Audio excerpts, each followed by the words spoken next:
Good evening. Any questions? Yesterday, you spoke about attachment, and particularly toward material things. What about loving your children? Would that love be some kind of attachment, or is it real love? Real love, very difficult. It's mixed with attachment, but much better than the love you have with your wife or husband. Love with your children, it looks like slightly purer.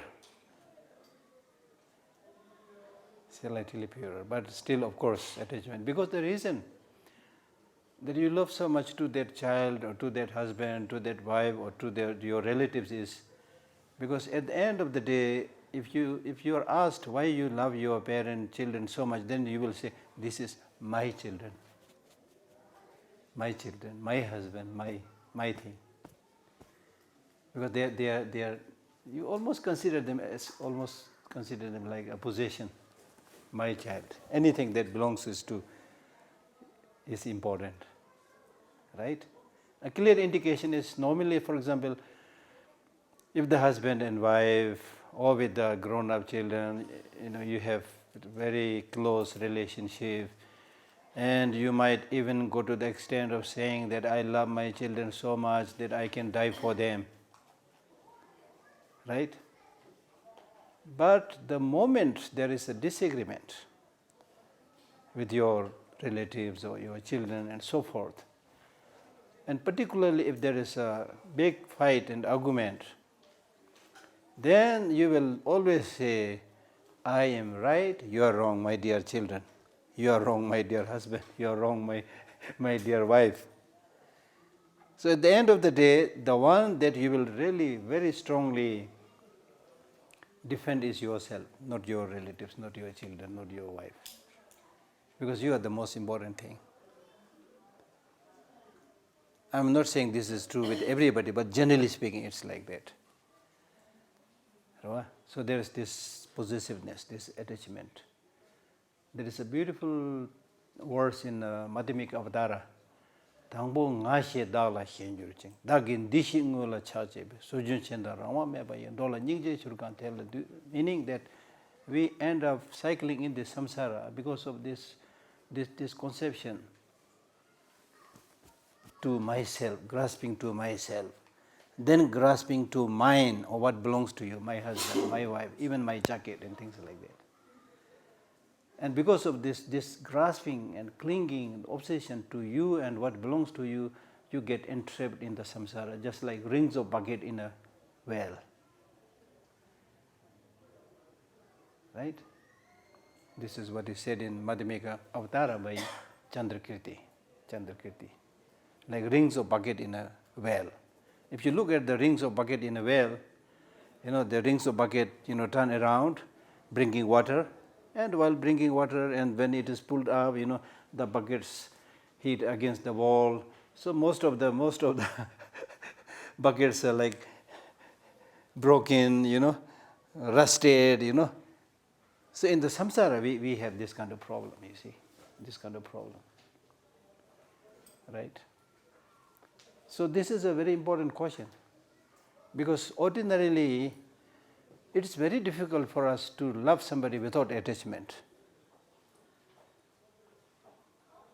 right? Once I was giving a public talk in Moscow, 2 years back, I was giving a public talk in Moscow. So I was talking about, topics, something like we are discussing right now. Then there was a young Russian man.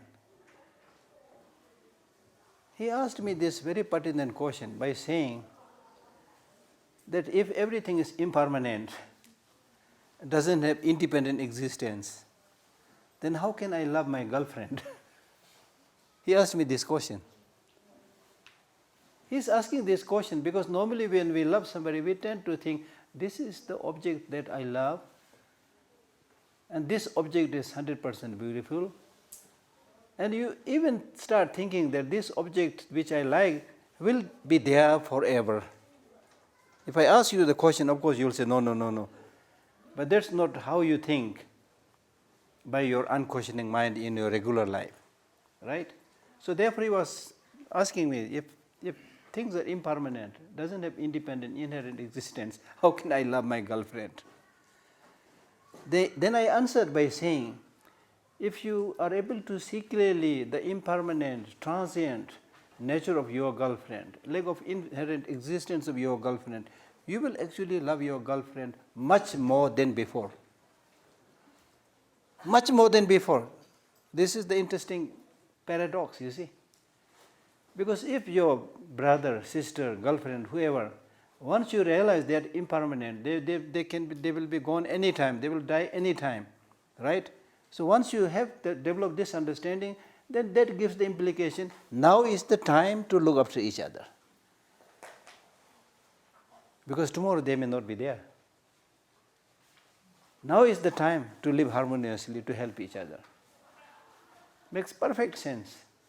Contrarily, if your girlfriend or brother or sister, they exist permanently from their own side, no change, then there's no hurry. You can love them anytime. That's not the case, you see. That's not the case. So now is the time to be good, to be nice towards each other. Something like that. Okay. So let us read. Wherever the source of peace is seen, there strive forever. Whichever you have begun, accomplish just that first. By doing so, all will be well accomplished, or else both will not be achieved. Yes, okay. Did you find where I'm reading? Did you find? Page number 3. Yeah, page number 3. Wherever the source of peace is seen. Wherever the source of peace is seen. Yes, one. Wherever the source of peace is seen, there strive forever. Meaning, whether it's a place or a people, if it is a friendly, peaceful atmosphere, there strive forever means try to stay there. Try to stay there. If it is a happy, harmonious, friendly place, cherish that. Cherish that. Because it is difficult to find a place which is suitable.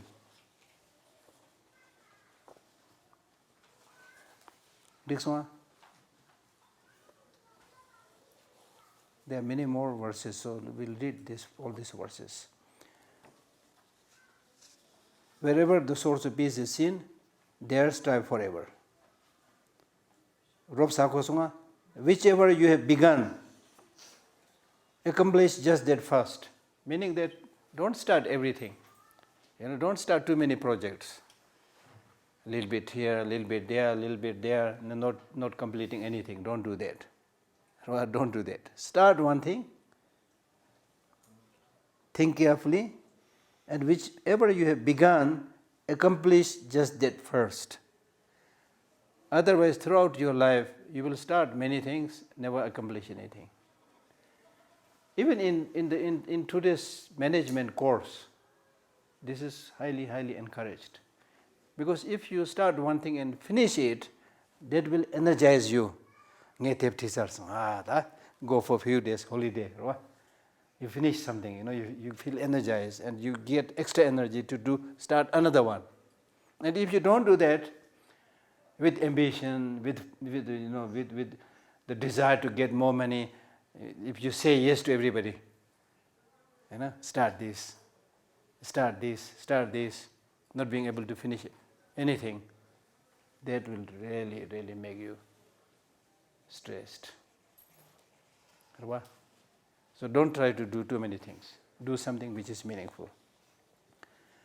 By doing so, all will be well accomplished. By doing so, all will be well accomplished. Means you start something, finish it, they'll give you more experience, more energy. Do the next, you will finish it. Through that way, you will get recognition, you will get money, you will get name and fame, whatever you want to get, you will get it. In this way, you will be able to do many things together. Or else both will not be achieved. You start here something, another there, you will not achieve anything. I personally have that experience, As a translator, occasionally I feel like translating something, start one text. I'm pretty good in translating, so I translate. Roughly do the rough translation, that much I do. Then after that I start thinking, okay, now I have done the rough translation, I should edit it and make sure it is more or less a reliable translation. That part I don't do. Then I see another, oh, this is so interesting, I start that, do the rough translation. I have so many texts which I did rough translation and never edited it. So that means it's not going out into the market, it's not going out to benefit other people, you see. So now I have just started, proofreading and finishing those other things that I have translated. So based on my own experience. Next lines. Due to constant misdeeds and lack of joy, when a puffed up mind arises, then arrogance should be reduced. And recall the instruction of the Lama. When the mind of discouragement arises, upraise the spirit of the mind. Recall wisdom perfection. Meditate both in the state of emptiness. So that means due to constant misdeed. For example, if you continue to do something wrong out of addiction, that ring the chena kiyamar Sanji ne maje go slab. Ya Sanji lived that ring thama ida. Right? And in this way, if you continue to do the same wrong thing again and again, and whatever you do, if there is no joy, and particularly when your mind gets puffed up, inflated, whatever be the reason, mind arises, then arrogance should be, then at that time you should know that now your mind is getting puffed up, you are getting arrogant, and try to reduce it. Actually, we discussed a little bit about arrogance yesterday also, but there may be a little bit more in the description also, but I'm just trying to explain it based on the lines itself. And recall the instruction of the Lama. Instruction of the Lama means the Lama never says get puffed up. In fact, the reason, when we come for the teaching and just before the teaching starts, I did the prostration and I also asked you, please do the prostration. The reason to do that prostration, chak selva, chak selva means you bow down, is to develop this sense of humility, that you are bowing down to somebody that has higher quality. So that is this chakse, paying homage, bowing down, is antidote, counterforce against arrogance. Mi tokto sawachik da tawa thumbojana mi kanjumujun gugurgumarwa. So the fact that you are bowing down to somebody shows that you have this wish to receive higher qualities. Right? When the mind of discourage, so what he's saying is sometimes you get puffed up, which is very bad, not good. And sometimes you go to the other extreme, you get completely discouraged by saying, oh, my Tibetan is not good, oh, I don't have a good teacher, oh, I don't have a time, whatever be the lame excuses. You have 100,000 lame excuses. Right? So with those kind of excuses, if you discourage yourself, then it's not good. Then in that case, you should upraise the spirit of the mind by thinking all the positive things that you have. And that is one process of meditation. When you do the meditation, you choose one object, like the image of the Buddha, and try to make your mind just focus on that object, the image of the Buddha, nothing else. Now when you try to do that, two things happen. One, as soon as you try to make your mind meditate on the image of the Buddha, the mind will not stay there for a long time. Immediately the mind will get distracted and suddenly think about the picnic that you had last week, or the friend that you met 2 months before, whatever. You have so many experiences. So you are sitting there physically looking like meditation, but your mind is picnicking. Football, or maybe shopping in New York, whatever. That takes place. And then you are not aware of all that. Your mind is not meditating, it is getting extracted. Very, very excited, distracted, excited. So if that happens, then what you need to do is you tell the mind, stupid mind, don't get too excited, you are still in samsara. Still you are suffering, still you have problems, So come down. You think about something that will have a dampening spirit on the mind. Bring the spirit of the mind down and let the mind focus on the object. Now when you again try to let your mind focus on the object, then the other side of the pendulum starts happening. That is, now you started to stop that excitement, the monkey mind going around, you brought down, asking you to focus on the object. Then what happens is the mind stays there for a little bit time, and then the object gradually disappears, and you start sinking. The mind starts sinking, and after some time, dozing off. Half sleeping. And you feel very happy, you feel relaxed, especially if you had walked the whole day now, you feel relaxed, and then under the impression that I'm doing meditation. And that's why today many people, they work like a donkey in the day, very hard. Then at the end of the day, they go to a Dharma center, and in the name of meditation, they start their sleeping. Then after that, they say, wow, the meditation was so relaxing. It was not meditation. It was relaxing because you are sleeping. You have been working the whole day. You are tired, you see. So that's not meditation. So it is important when you choose an object and make your mind to stay on it, make sure two qualities are there. Clarity, stability. Clarity means the object must be very clear. Okay? And the stability means the mind must stably stay on the object. So when the mind is sinking, when the mind is becoming dull, then think about something that will upraise the spirit of your mind. That's what he is saying here. Upraise the spirit of the mind. Exactly the word he has used. Upraise the spirit of the mind. So this is how you do in your meditation, also in your daily life. Sometimes you get discouraged, whatever be the reason, sometimes because of the weather. Weather also, your mind becomes dull. Sometimes food that makes your mind dull. Sometimes the meeting that you had with somebody, the nasty person that you met, because of that your mind gets discouraged. Then don't just focus on that. Think about something that will cheer up your mind. Cheer up your mind. For example, when your mind is becoming dull and sleepy, then don't force yourself. Just get up, go for 5 minutes walk, sprinkle water on your face, wash your face, and think about something that will cheer up your mind, thinking that I'm so lucky, I'm not a donkey, not a cow, I'm a human being, all my hands and legs are intact, how wonderful. I'm sitting very close to His Holiness the Dalai Lama. So many things, good things that you can think about. So cheer up your mind. It's important, right? And sometimes the stupid mind gets too excited, without much reason. Because you got a little bit promotion, or because you got a little bit extra money, whatever, you get so excited, you start, getting inflated. Like the balloon, if you put too much air, it will burst. So therefore in life, not only in meditation, in life, what is important is, if you hear good news today, then yes, it is good news, but don't get excited, too excited. Bad news is waiting. If you hear bad news today, yes, it is bad news, you feel a little bit sad, but no need to feel too sad, because good news is waiting. So things change, there's nothing permanent, nothing. Even the worst period of the life or day consists of hours and minutes, Hours go by, minutes go by. Sometimes we are not very happy in the day, then in the night we sleep, and next day you come up with like a new person, you see. So things change, there's nothing that doesn't change. And how you fare well with this kind of ups and downs in life is your mental attitude, So therefore don't develop too much grasping to anything.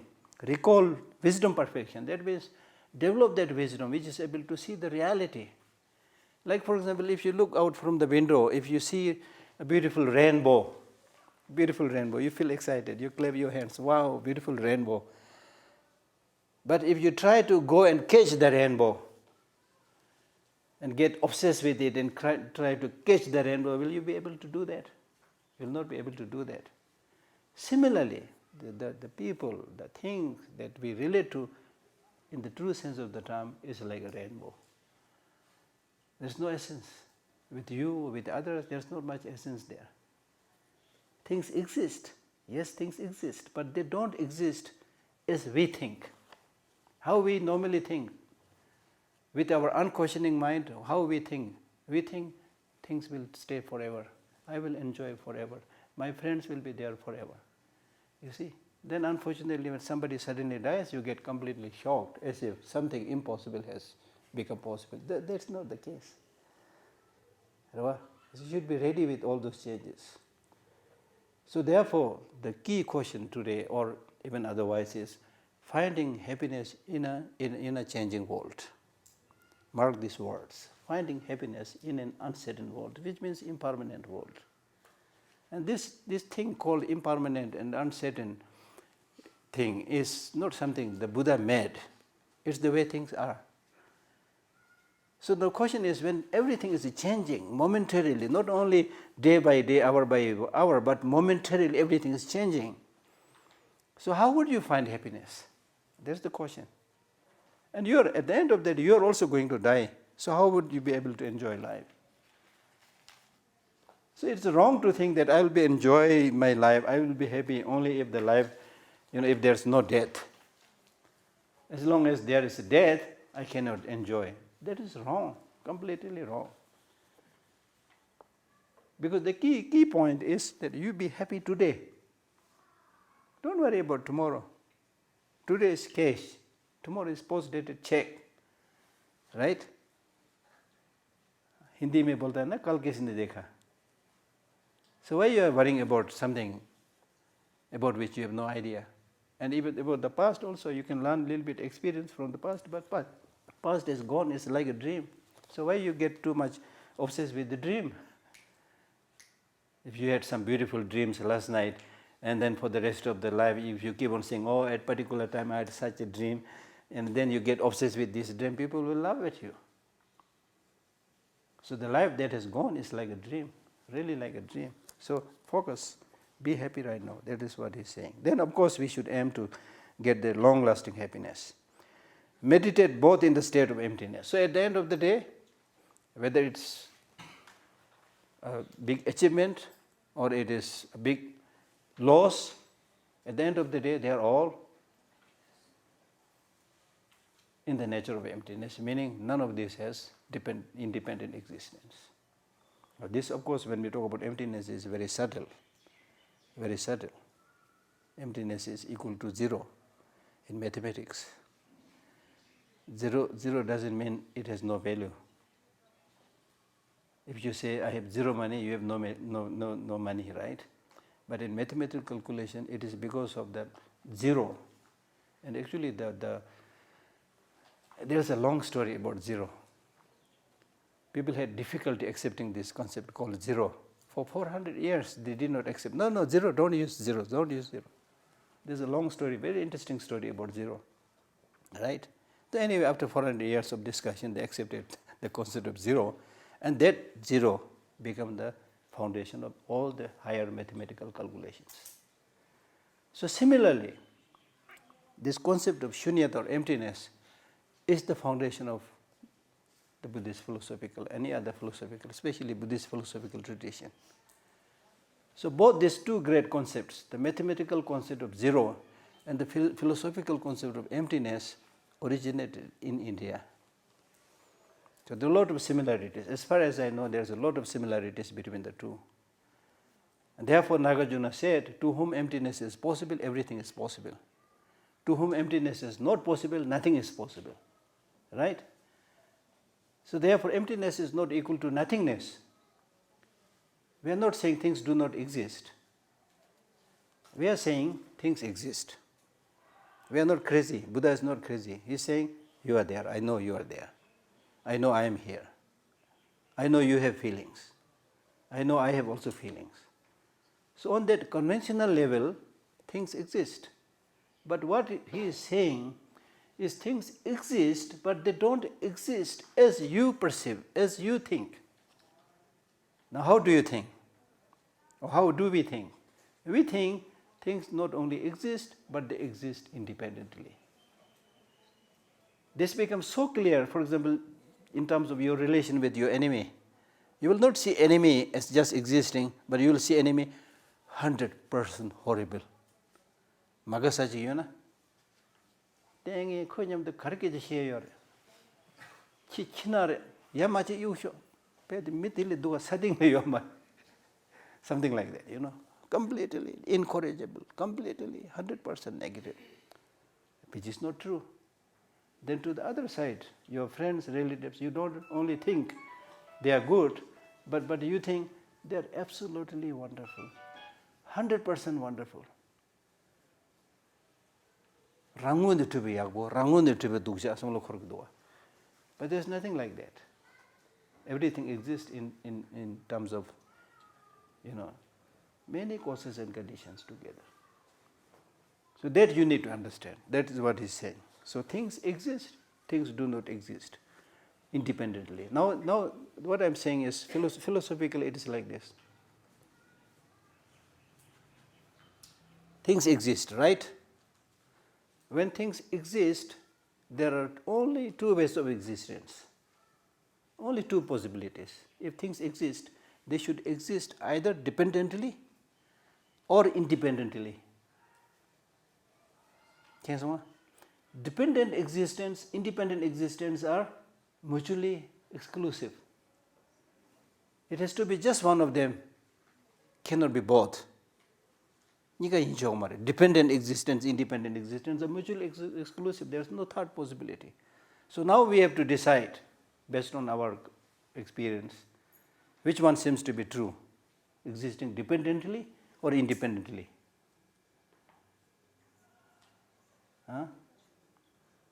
Dependently or independently? Exactly, dependently. So therefore things don't have independent existence. So emptiness means having no independent existence. Empty of independent existence. Is that clear? Oh, this is what. So emptiness is not equal to nothingness. Okay. Meditate both in the state of emptiness. And then in this connection, Dhamma asks a question. For example, as ordinary human beings, we get sickness and we encounter misfortunes. And when you get sick, when you encounter some obstructions and misfortunes, it's very difficult for us to tolerate this. How should we do with this? Dhamma, of course, he doesn't. I don't think he's that problem, but he's asking this question on our behalf. So when he asked this question, then Atisha answered this by saying, "Dom chisir, tille same giveshini me, net the digdebji chaking chembuji yin. Dom, what are you saying? This sickness, misfortunes, they are the best of all the teachers. They are best of all the teachers. The so-called illness, sickness, they are really like a broom that sweeps the dust, unwanted dust, clean. That's why in Buddhism we say suffering is introduction to happiness. Normally, of course, we prefer that I'm healthy, I'm not sick. But occasionally we do get sick. So at that time, what is important is to use that experience of getting sick while you take needed medical treatment, so forth. But mentally, you should learn from that. It's only when you get sick, then you start thinking, how nice if I'm not sick. Then I can do this, do that, I can read that book. Some good wahine, nadu. Managala teblo maraya. Nasuna hininga namena chichi ni che do say some local good. So suffering is introduction to happiness. Suffering basically means challenges. It's by facing challenges that we learn. If you run away from challenges, there's no opportunity to get new experiences, right? So suffering, if you don't like the word, and in fact this word suffering, for us, ordinary people, we talk about suffering, things like that. But some of the great teachers, they make fun of this word suffering. They say, suffering? Dunge sana kare. Suffering, what is this thing called suffering? They're making fun of it, meaning that the so-called the so-called suffering that you are talking about is your attitude of seeing things. If your attitude is correct, if you have positive mental outlook, then whatever is there is good. It's a learning experience. If it's raining, it's pouring, oh wonderful, it should be like that. This is rainy season, It's really good. So not only here, down in the plain, they are also going to get some water. You feel happy about that if you have the right mental attitude. If you have the wrong mental attitude, then you start cursing the rain.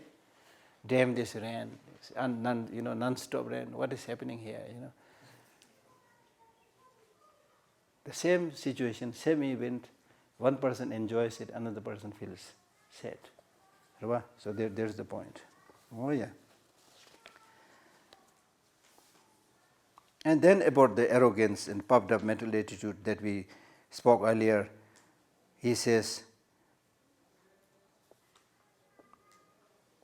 it's not enough that you have obtained this precious human life. It is fragile, it's perishable, it's impermanent. There's no reason that you get so puffed up. It can be gone anytime. You might get sick anytime. Mi pe tok tok sau hiu den na sa dugja jina ne bene jurgu do hine e la so sega jene nyum chung chag do mana par de yamar tok do hiu ji na yem megin hi yem megin but chen do do right ordinarily when you don't think about that, then you live your life in such a way as if you're not going to get sick, as if you're not going to die. You become very proud, and become a bully, and when you have this experience of suffering and so forth, then you really mellow down, you mature. Right?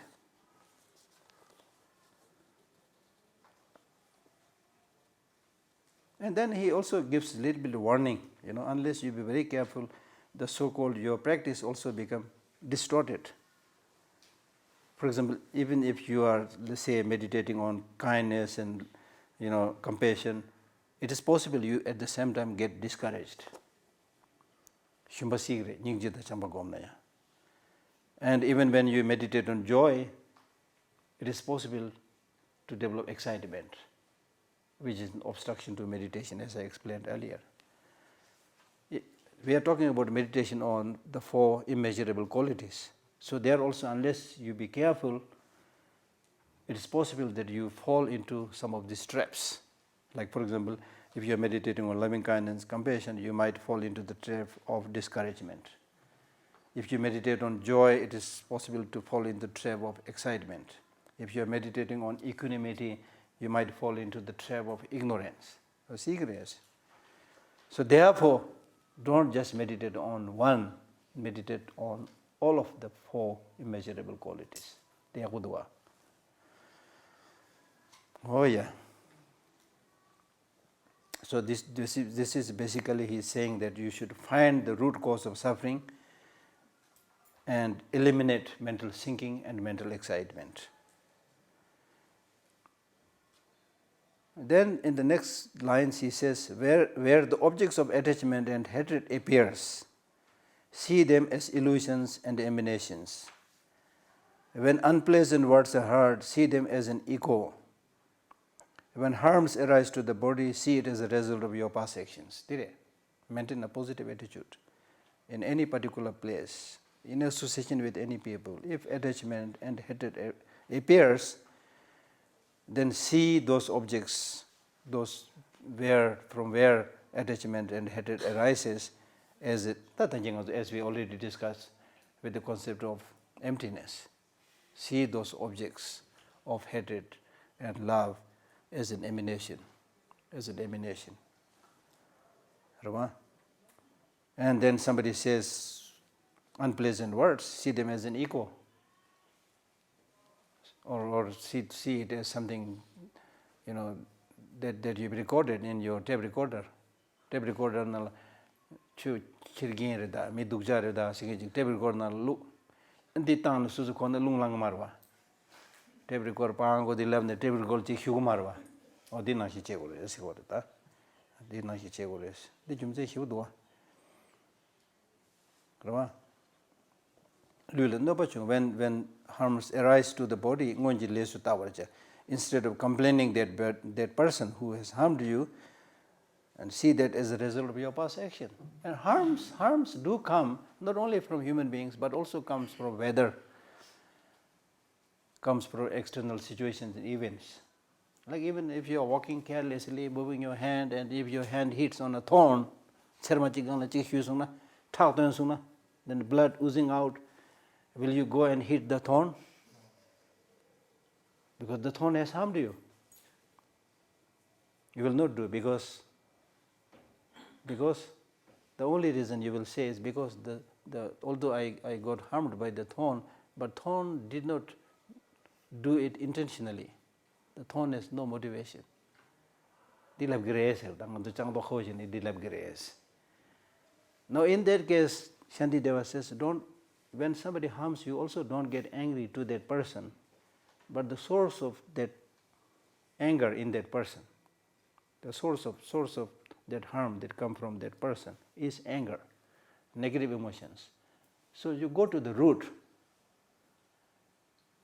So you neither go to the root, the negative emotion, nor go to the stick which directly hit you. Why you are catching the person in between? Dilabgudwa. And some of the texts they say, in that case, dogs are more honest than human beings. Because if you throw a stone to the dog will first run to the stone and then gradually come to the person who threw the stone. So why you are catching things in between? And then of course that person also has many reasons why he is upset, why he is harming. So in many cases that person is, helpless. I mean, in short, all these stupid things that people end up doing in this world is out of madness, out of ignorance. Like for example, if your mother who has been very, very kind and loving to you, if your mother today is insane, and because of this she does all the nasty things, bad things to you, and she also walks towards the cliff and about to jump from the cliff, does all those kind of funny things, what would you do? If you're a good son or a good daughter, you would take care of that mother much more than before, because you now know that when she was sane, when her mind was fully functioning, there is not much need for me to look after her. She can look after herself. Now because of this madness, this insanity, she cannot look after herself, therefore I have to take care. So similarly, all these bad things happening in the society is because of insanity.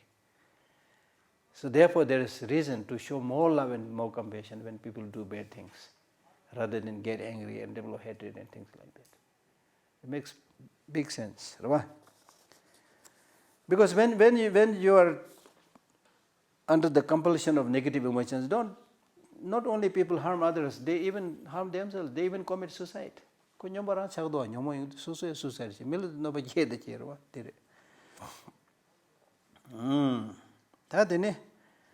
Live well in remote and isolated places, like the dead body of a wild animal. One should hide oneself and live without attachment. If you want to become a really good practitioner, then try to live in remote, isolated places.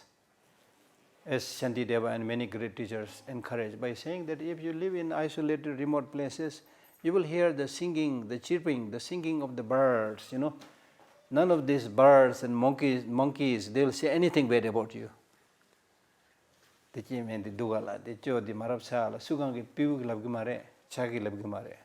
None of these animals will backbite you or say anything bad about you. And you are in touch with the nature, and you are completely free. Nobody disturbs you in that sense, as is done by human beings. And the purpose of remaining in that isolated place is not to just run away from responsibilities, but to go within yourself, explore your emotions, remove and lessen the negative emotions, and strengthen the positive emotions. That is the reason. That's the reason. So that's why sometimes His Holiness also says that when you do the retreat, just reciting mantra is not good enough. Mantra recitation you can do if you are really tired of reflecting and thinking. The most important part is reflecting, thinking, and changing your mind from the negative to the positive. Live well in remote and isolated place, like the dead body of a wild animal. If you are dead, doesn't matter whatever people want to do with your dead body, something like that. So therefore many teachers, they say, in ordinary life in the society, even though you have both eyes intact, many a times it is important to live as if you are blind. Although both of your ears intact, but many times it is important to remain as if your ears are deaf. There are many things that you should not hear or pretend that you didn't hear.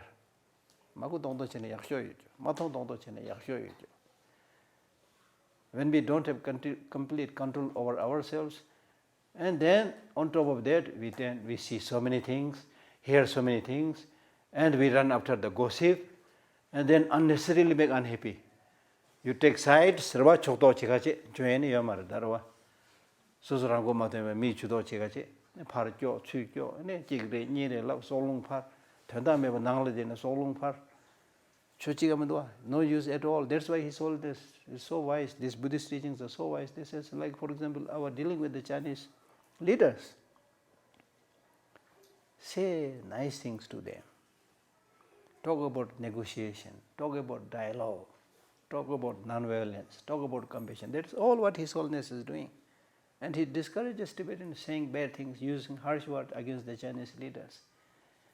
The reason is, now for example here in this gathering, if I mobilize you and start saying all the bad things they are doing, and then suddenly we all get angry and bang the table, the Chinese leader may not even know we are existing here.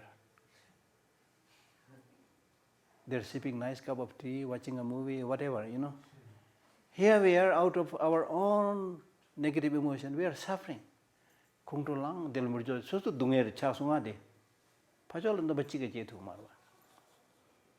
Contrarily, look at His Holiness' strategy. Not a political strategy, but kind of strategy that comes naturally based on his Buddhist practice. For example, he occasionally said, yes, I hear many bad news from Tibet and elsewhere.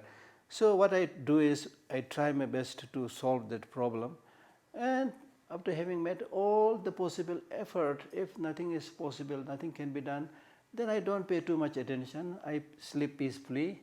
So therefore my blood pressure is low. One of the doctors said my blood pressure is like a baby's blood pressure. That was a long time ago. Anyway, so he said, so that makes actually the enemy upset. Despite our having done all the bad things to this Dalai Lama still is very popular, he is very healthy. What should we do, So that's why occasionally they announce in the newspaper saying, oh, now the Dalai Lama is sick, he is hospitalized, he is suffering from cancer. So therefore the most important thing is cultivating these positive emotions. So you are healthy, you are wealthy, you are educated, and that is the most important counterforce, towards all the wrong things that will happen in your life or wrong things done by other people. One should hide oneself and live without attachment. And this body, sooner or later, we have to discard this body.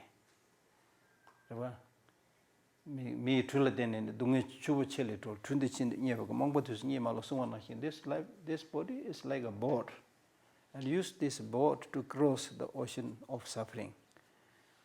Having crossed the ocean of suffering, then we are not going to take this body with us, sooner or later. So there's not much reason to unnecessarily develop attachment. But that does not mean to say this human life is not precious. It's precious only if you use it for the right purpose. Otherwise, not much use. Okay. What did he say?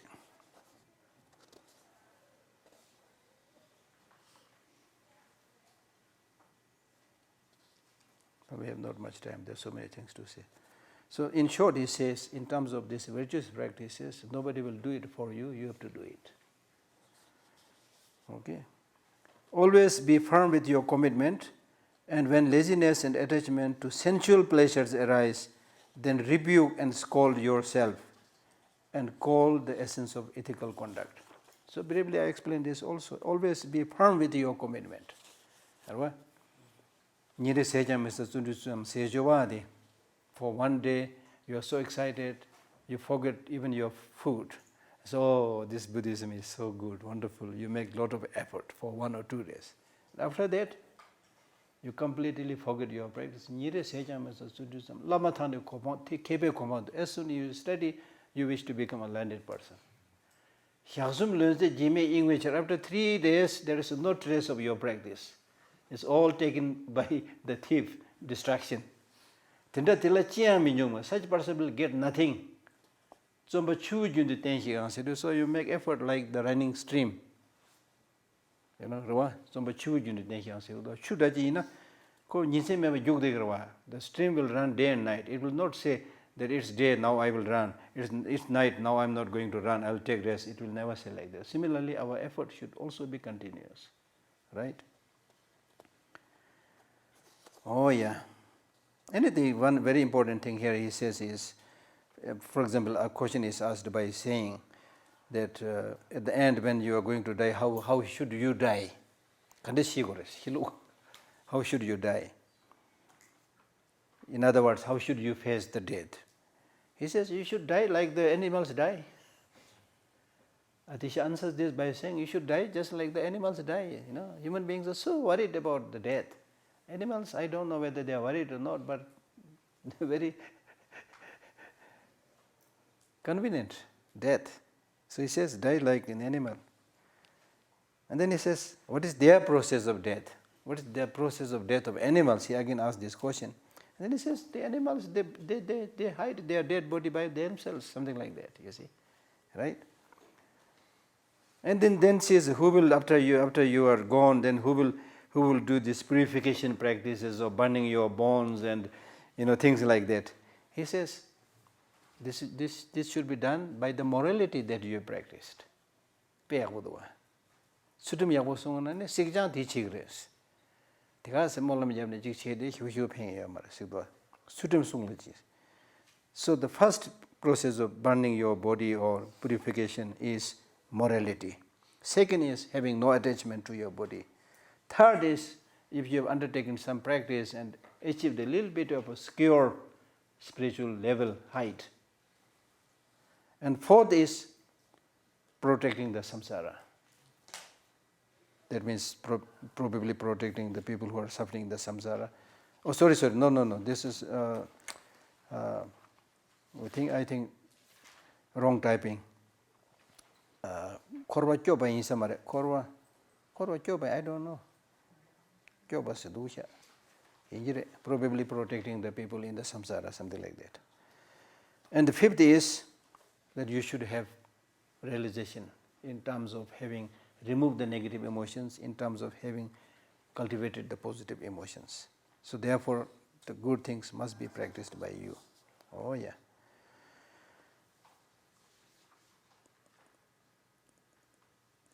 Always be firm with your commitment, and when laziness and attachment to sensual pleasures arise, so that was actually what I was reciting, then rebuke and scold yourself. Firm with your commitment.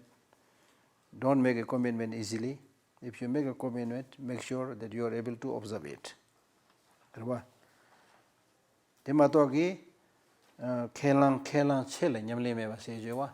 That in terms of taking commitment, you are very good. You are very brave. I took commitment of taking refuge to Buddha, Dharma and Sangha. I took commitment of bodhicitta. I took commitment of tantric vows. I took commitment of monastic vows. But then you are not able to observe any of them. And this happens because of carelessness, laziness, attachment to sensual pleasures. That is over it, sensual pleasures. So we discussed a little bit about that yesterday. And then when you see that, then you should rebuke yourself by saying that I am supposed to be a practitioner. How come I am able to do this? I am supposed to possess this precious human life. How come I am misusing this human life? Things like that. Scold yourself. And recall the essence of ethical conduct. The essence of ethical conduct.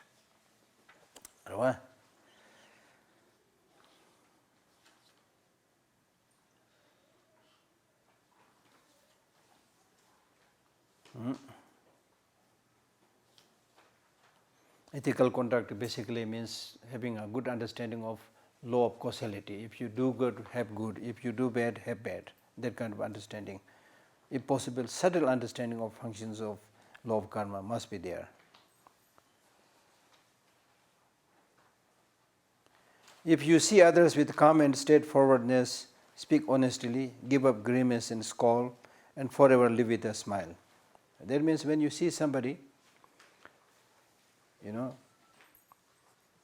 let me read the next lines also.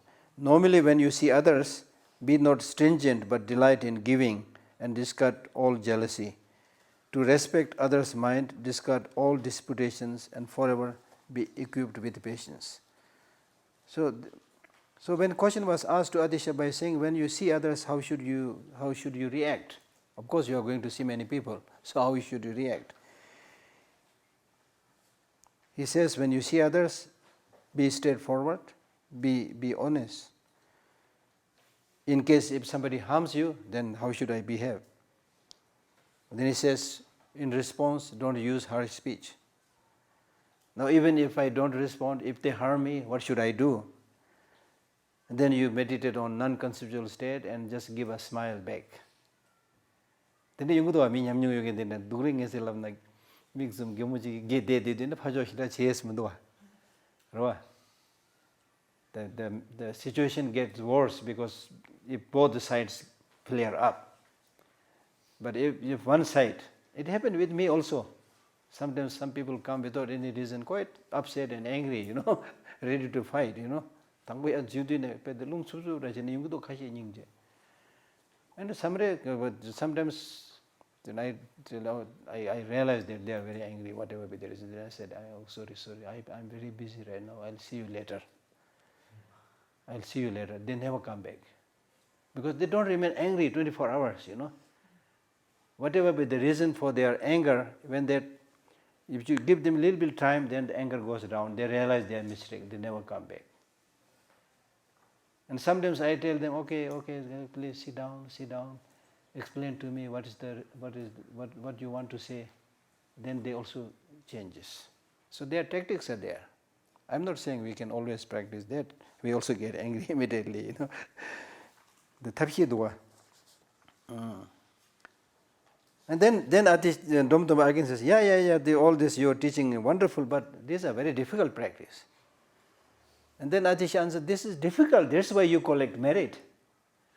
If it's easy, how can you collect merit? Because it's difficult. If you do it, then you collect merit.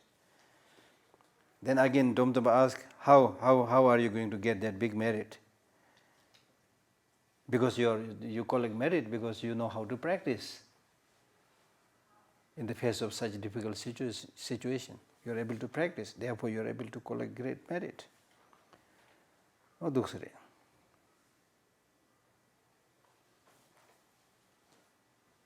So you should behave just like you would do to your parents. In case of your parents, if there's a good relationship, then even if the parents are going to kill you, you will not use harsh speech or you will not, hit back. So even to those people who destroys Dharma or temples or stupas, even to these people, don't develop hatred. Don't use harsh speech. Sanji, the real Buddha's teaching is not a temple, not a stupa. It's inside each and every individual's mind. That nobody can destroy unless you are killed or something.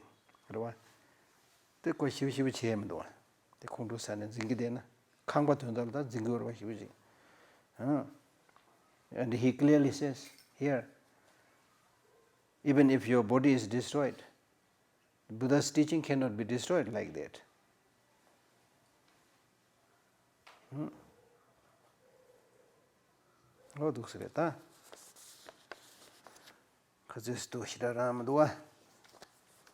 So in short, this chapter is saying that you should always pay attention to guard the mind of other people. Don't make them upset. If you have a friend which you like and love very much, then even if that friend is upset, saying nasty things, but you will try to make a joke, try to, offer him cup of tea. That ring lung he will do that. Karina Sigajerwa, Tavi Chichirwas, or did not he chegures, or counter me, Samsung education bures. Be without flattery or rush for new friendship, but always be stable and firm. This is talking about how you would associate with other people. So he is saying that don't rush for new friendship means there are some people who whenever they see some new person, they want to make friendship with them, go with them for a few days. After that, go on. Aksar shugu tarjo sigorwa, aksar shugu tarjo lagwe re yungs. So making this kind of pickle friendship with new people is like a flag made of paper. A flag made of paper with the slight blow of the wind, it will be torn apart. So similarly, don't just rush for friendship, without flattery, and to look for that friendship, you flatter that person, But always be stable and firm. Stable and firm means take time, whether it is in terms of your relationship with your teacher or your relationship with your friends. Take time, be stable and firm. Give up despising others and remain with respect. When instructing others, have compassion and a benevolent mind.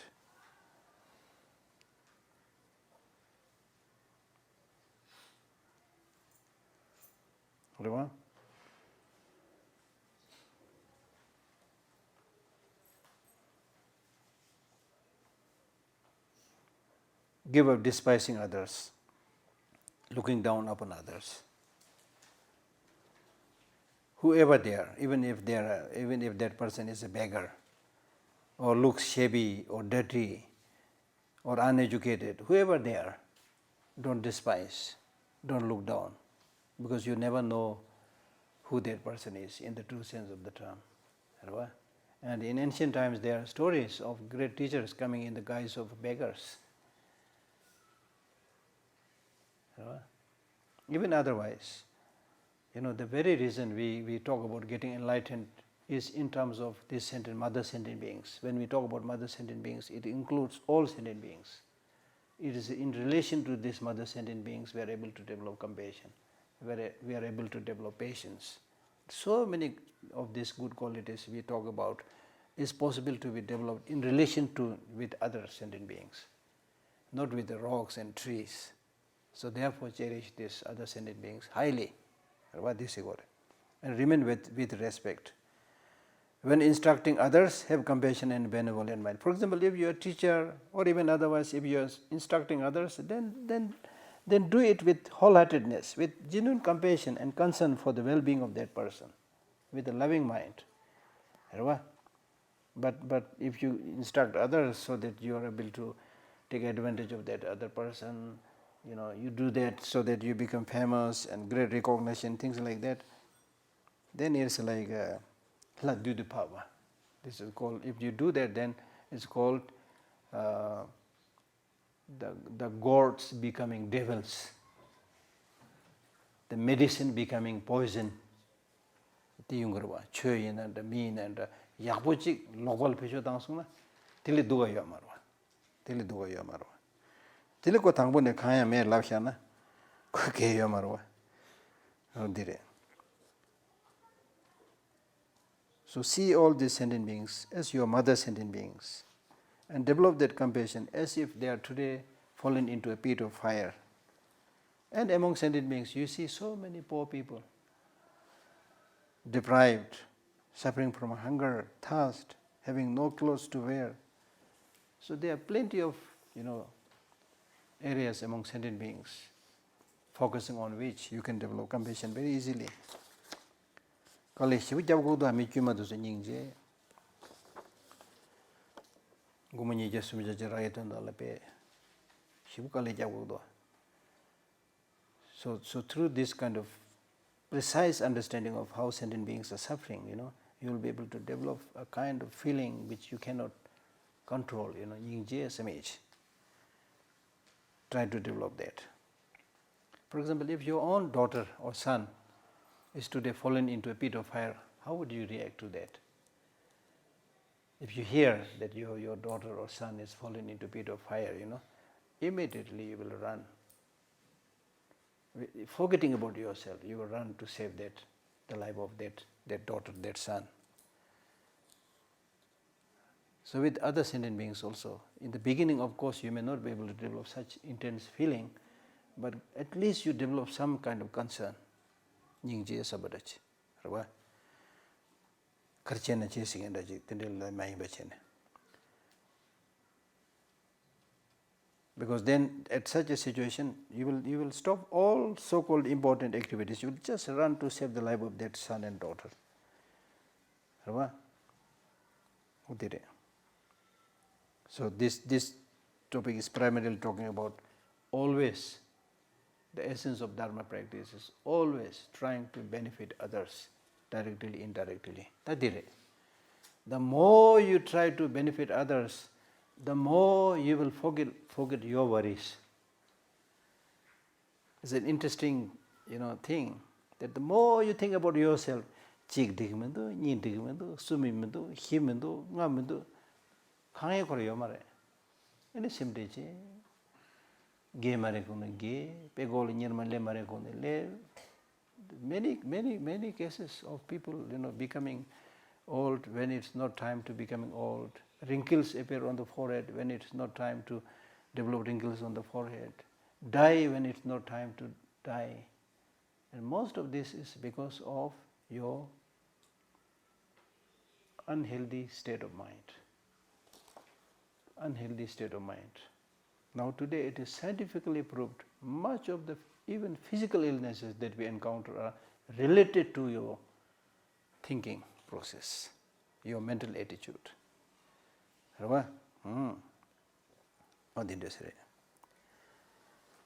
Do not defame the Dharma, aspire that which you like, and through the 10 virtuous deeds strive to pass day and night. So Dharma here is something that is beneficial for you, not only to this life, but for many lives to come. Because Dharma has such a wonderful instruction. So therefore, if you don't understand it, just say, I don't understand it, I don't know. But without knowing, without thinking, say, Dharma practice is useless, Some people, they say Dharma practice is outdated, now we live in the modern age. And they even have no idea what is modern age, what is modernity.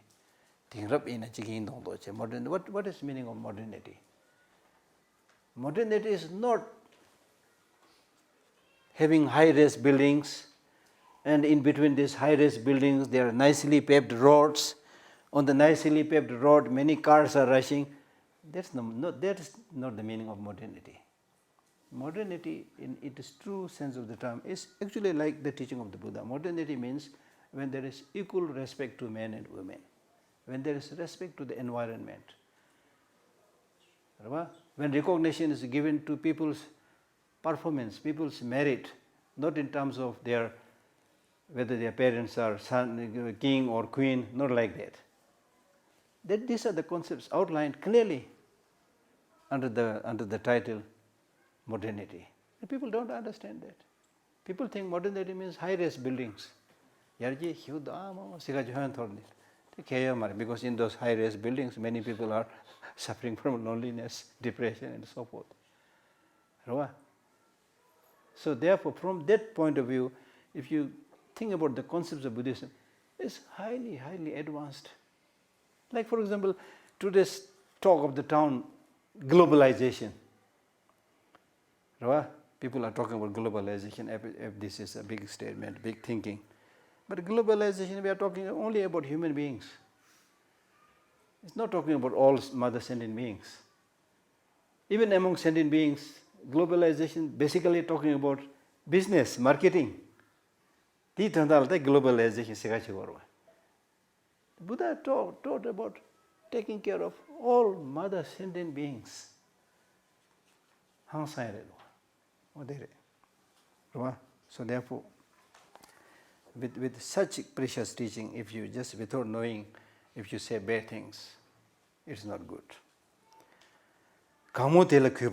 This is beautiful, Aspire that which you like means, now when we talk about Dharma in general, there are so many religions, right?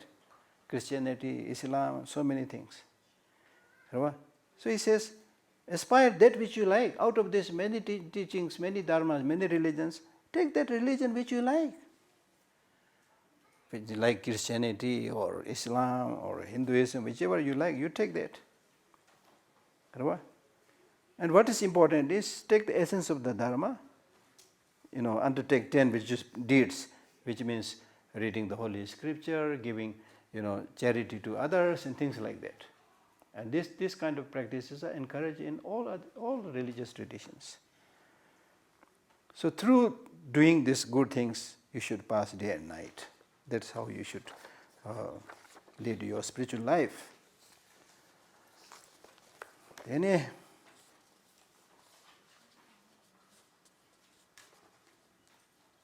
So basically saying, even though there are many religious systems, but the main obstructing factors in all this religious practice is grasping to self. Whichever religion you follow, if you think just about yourself, not about others, then there's a big obstruction to that religious practice. So therefore, whatever religious practice you are doing, make sure that your mind is not tainted, not polluted by attachment and hatred. It's interesting, he's saying this such a long time back in the 11th century. Atisha came in the 11th century. Because he repeatedly says there's many of the religious practitioners, their mind is full of attachment and hatred towards each other. So make sure that your mind is not tainted by attachment and hatred. And the reason people don't wholeheartedly do religious practices, there are 3 reasons. Few excuses people don't do religious practice. One excuse is, first of all, they will say that now I'm quite small, quite young, but when I grow up, then I'll do my practice. Right now I can't do. This is one excuse.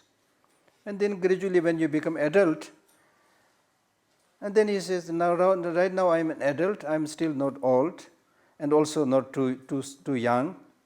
So right now is the time to make money, to make wealth, and to fight with the enemy, to look after the friends and relatives. And when I become old, then my sons and cousins, when they're grown up, and then they will also look after me. And then I will choose then I'll do Dharma practice. This is how you think. And then finally you actually become old and decrepit, right? And when you really have not much capacity to do anything, then you again lament by saying, oh, now I'm really, really old. I wish I had done some practice when I'm younger. Now I encourage you young people, do Dharma practice. And then they did it. That they never healed. That che hyomban namji chidang sene pupu seking sukisu ne language to say. And they can go to the langdo yalangdo. Say a language sushi to Kangba the Lago Higatsu ne language in the Chagdo. Anything that's hard as the Yakumares.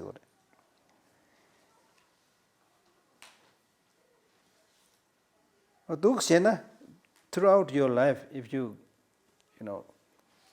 come up with excuses, you will never get time to do Dharma practice. And this is exactly what Kongtang Rinpoche said.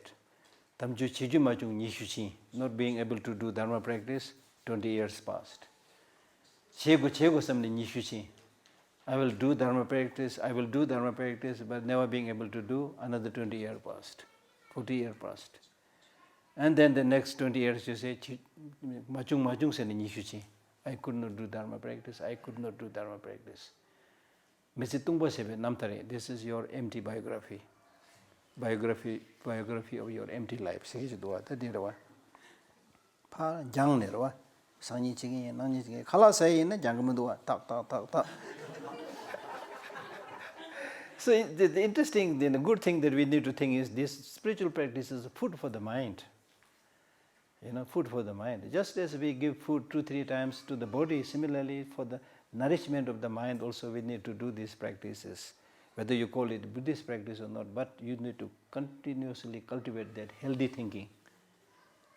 Replenish it, sustain it, nourish it.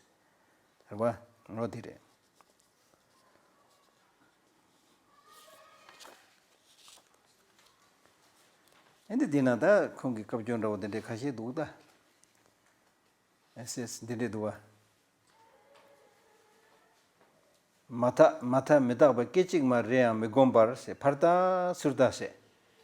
So he says, we don't meditate on impermanence even for a moment. We just look here, look there, remain distracted. There is a story of a Lama who asked his student, are you practicing Dharma? He says, yes sir, I am practicing Dharma. He says, don't tell lie. I saw you sleeping the whole night. And in the day I saw you getting distracted. So when do you find time to do Dharma practice? Get distracted here, distracted there. And in that state of distraction, your whole life comes to an end. Redua. Kesa dedua. Metakba te komgogorwa. Magomba parta surda chikchi. Nibadi chembula mingu. Chungchung la ngus. Pamatamje dungnevala mingu. Chikumna ngus re. Jachemba sangladan, all sentient beings are your mother. So they are dying every day.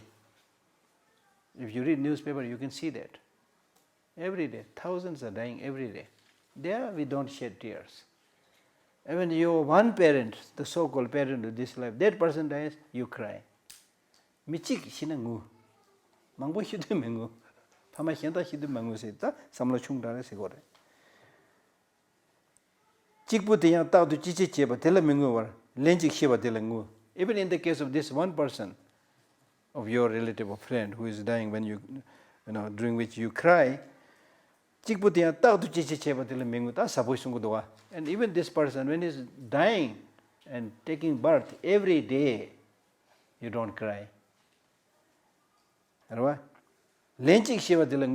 when that actual death takes place, then you cry.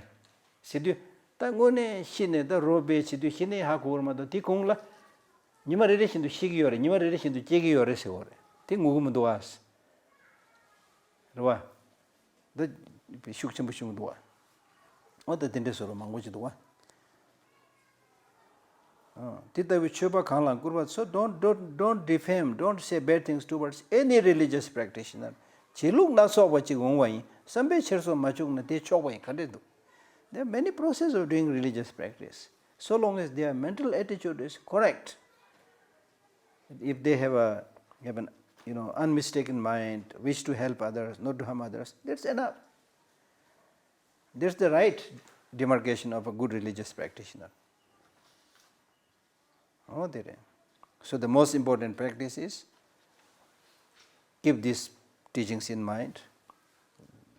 Give up yourself, don't talk too much about yourself. Cherish others, take care of others.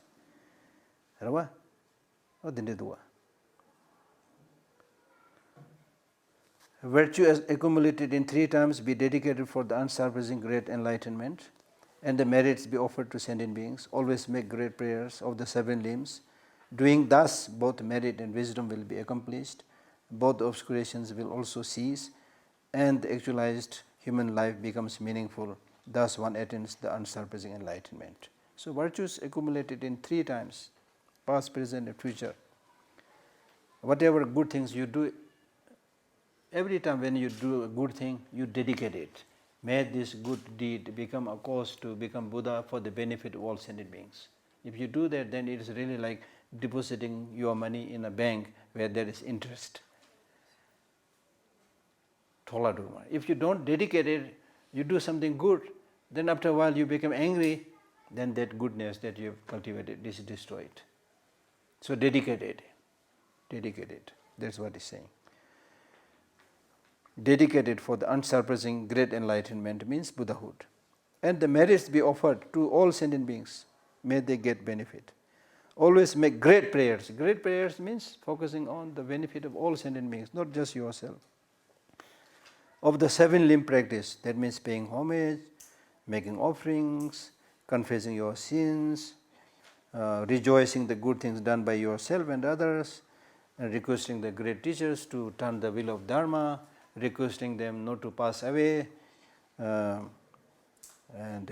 then dedication and things like that. These are Yanla Dumba Sego Chansa Wada, Chujin Shabada, Jesu Yaran Kuyi Soba, Geva Jungsu Daki Chisawa, Tamji Zoba, Chanju Chiringo Sidir.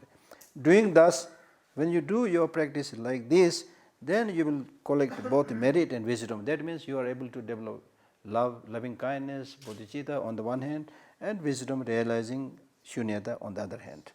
This will be accomplished. And if you are able to accomplish both merit and wisdom, then your 2 obscurations to nirvana and obscurations to enlightenment will cease.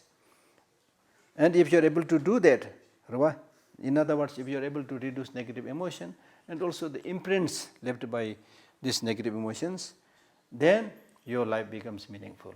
Your life as a human life becomes meaningful. And the actualized human life becomes meaningful.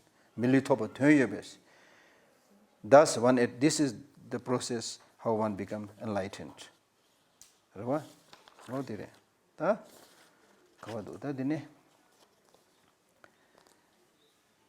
So this chapter is basically talking about how to collect merit, how to purify negative deeds, how to dedicate your virtuous deeds, how to confess negative deeds, and so forth. The wealth of faith. Now he is talking about the 7 wealth, spiritual wealth. The wealth of faith, number 1. Wealth of morality, number 2. The wealth of consideration for others, number 3. And feeling of shame, number 4. Wealth of hearing, number 5. Wealth of giving, number 6. And wealth of wisdom, 7.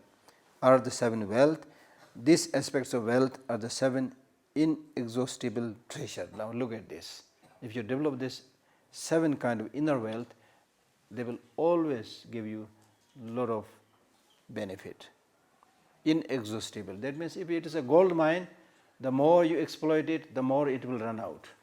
With these inner qualities, the more you share, the more you get enriched. Right?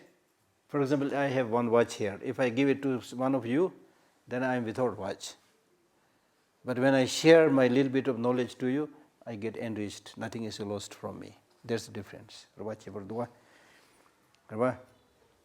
Are the 7 inexhaustible treasures and should not be related to non-humans means, basically here is talking about those people who don't have the faith, who say bad things about this, then don't share it because they are not ready to receive this precious wealth. Or this Igdua. Oh yeah. Oh yeah. That when among many, watch your words. When among many, watch your words. When remaining alone, watch your mind.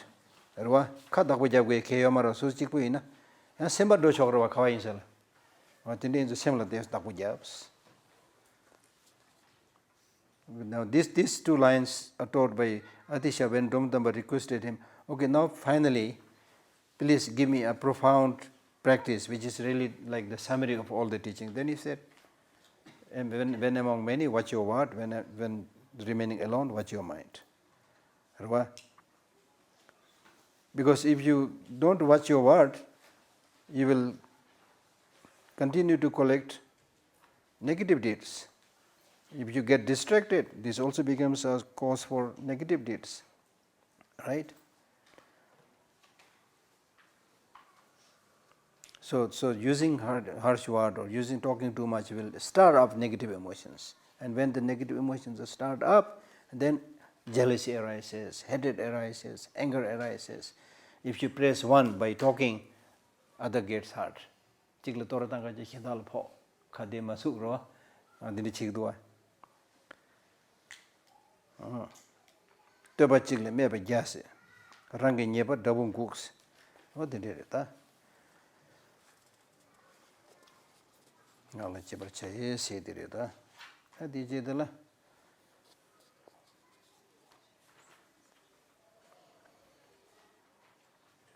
Now, for example, he says, not only the ordinary talking and gossiping, he says, like if somebody is like wholeheartedly meditating, gomja de diyo na, and di thili chine ke chimbo hindu jorga chine dia diyo marasiwar. If somebody is wholeheartedly meditating, if you go near and recite prayer loudly, even that kind of use of word is not permitted, because you are disturbing others.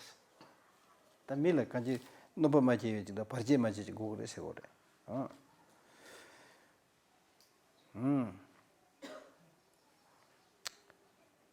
So then finally when Domdamba asks him that if I am alone, how do I practice? If I am alone, how do I practice? So to this he said, you go to a place of solitude and do the Dharma practice. When you are in a place of solitude, what is most important is you watch your mind.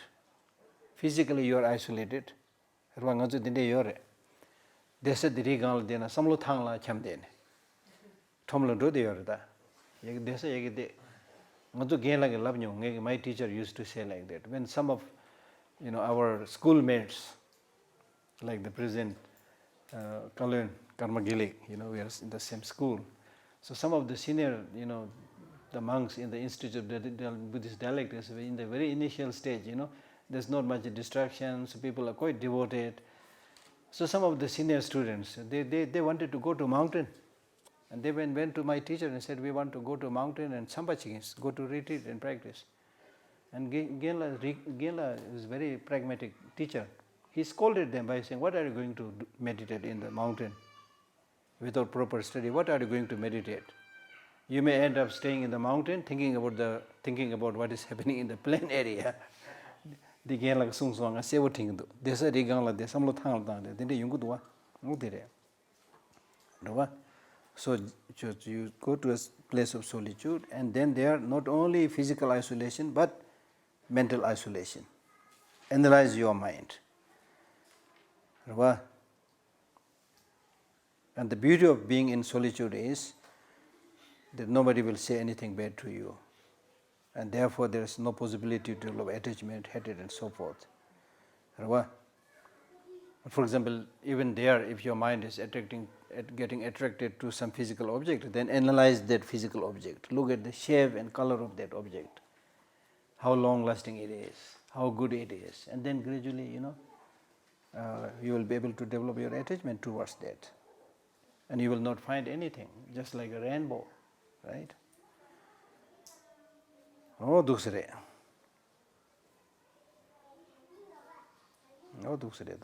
So this ends the Bodhisattva Garland of Gem, composed by the Indian abbot Dibamkar Shirijana, that's the name of Atisha, Parajana Garbha. This is translated, the original translation from Sanskrit to Tibetan.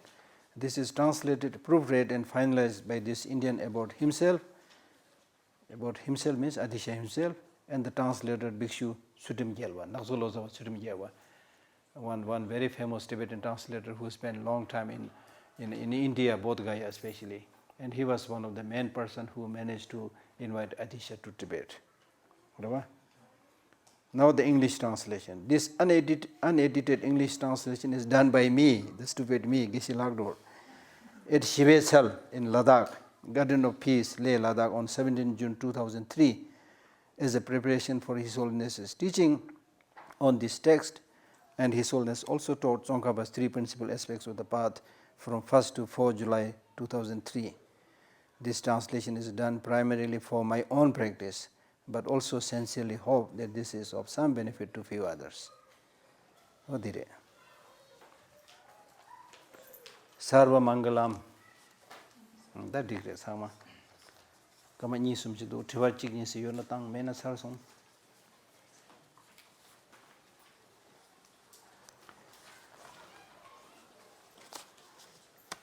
So I played my role, but what is important is really try to, the Tibetans, especially those of you who can read this text, try to acquire that text and read the whole text. It's an amazing text. Yes? Here said something that I don't understand. It said, should not be related to the non-humans. Non-human beings means like spirits who may be against the Dharma teaching. Like for example, if somebody is really like very, very indisposed against say bodhicitta, then you should not say, oh, I received bodhicitta, I am practicing bodhicitta. That will make the matter worse. So non-human beings or anybody, when they have no faith, don't talk about these precious teachings.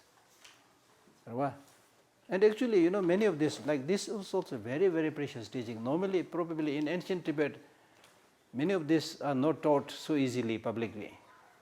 Many of the mind training teachings.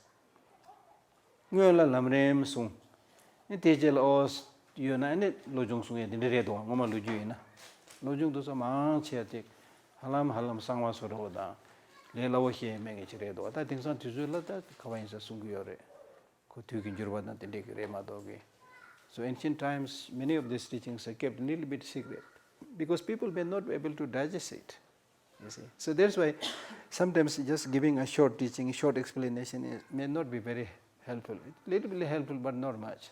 We need a little bit longer time to explain things properly, because when you will have many doubts. You will start thinking, how in the world somebody will practice, like somebody can practice like this. It's almost talking about like becoming non-human being. Dosha pang, hedang pang, me dosha hedang yore, dimewa kandeso. Some of the scientists, they say things like that. All these emotions are necessary. There's nothing called positive emotion, negative emotion. Based on that, they use the phrase fight and flight response.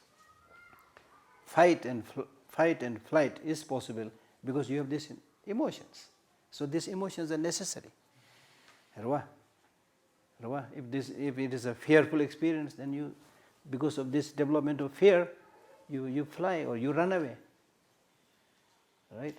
Or if it is a situation where certain emotions came and you are directly in front of the animal or somebody, then that emotion helps you to fight. So these emotions are necessary. That's what they say. But in Buddhism, we say there are positive emotions, negative emotions. Negative emotions must be reduced. Now the scientific way of thinking is also changing.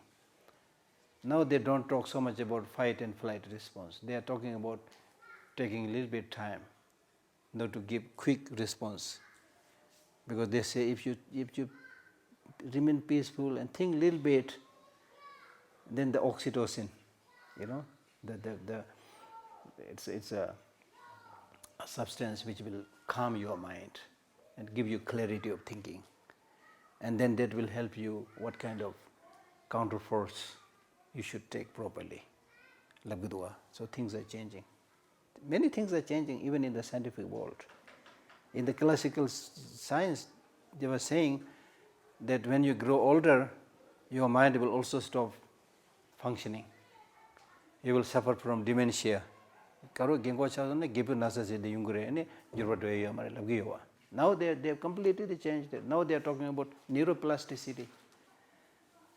That even when you grow old, but if you continue to do the training of the mind or the brain becomes supple and you can improve. So this is again in line with the Buddhist way of thinking. In Buddhism we say there is a difference between the body and the mind. The body, yes, there is a limit. However much training you give, there is a limit beyond which it will not go, because the basis on which you are giving the training is body. But in the mind, you can train the mind to limitless state until you become completely omniscient like a Buddha. In terms of our education, however much we learn, there is always room for improvement. Now in the body, even if you are the world's #1 gold medalist in long jump and still undergo some training, there will be little improvement, of course, but not so much so that you will say he's now so good that he's jumping from one mountain to another mountain. Similarly, like boiling water, you heat it, 100 degrees centigrade. Still heat it, it will not become hotter, it will change into vapor. Langwal gyudu dua, sau chaya me dua. Tinde mare, similar jongda te tinde mare. Kasi jongda te na thame, komse jindu kunchin jundi tups, kunji jame hibe tuta sawala komsel jendu kunji jundu sunu komna seru ndoye wa tiletene ene sanji komba toye yore se de dugu yore. So thank you.